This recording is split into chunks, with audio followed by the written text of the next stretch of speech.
விடுதலை சிறுத்தைகள் தலைவர் திரு தொல் திருமாவளவன் அவர்கள்,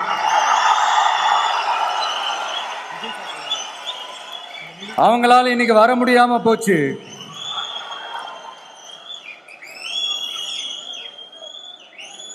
அம்பேத்கர் அவர்களுடைய புத்தக வெளியீட்டு விழாவிற்கு கூட அவரால் கலந்துக்க முடியாத அளவிற்கு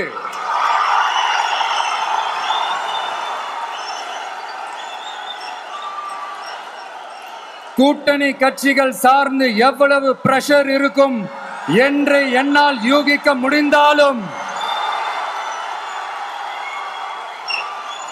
நான் இப்ப சொல்றேன், அவருடைய மனசு முழுக்க முழுக்க இன்னைக்கு நம்மளோட தான் இருக்கும்.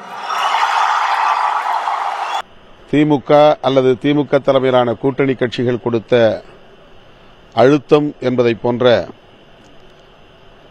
கருத்தை அவர் பதிவு செய்திருக்கிறார். அதில் எனக்கு உடன்பாடு இல்லை. அப்படி எந்த அழுத்தமும் இல்லை என்பதை நான் தெளிவுபடுத்தியிருக்கிறேன். அழுத்தம் கொடுத்து அதற்கு இணங்கக்கூடிய அளவுக்கு நானோ அல்லது விடுதலை சிறுத்தைகள் கட்சியோ பலவீனமாக இல்லை என்பதையும் பதிவு செய்ய விரும்புகிறேன்.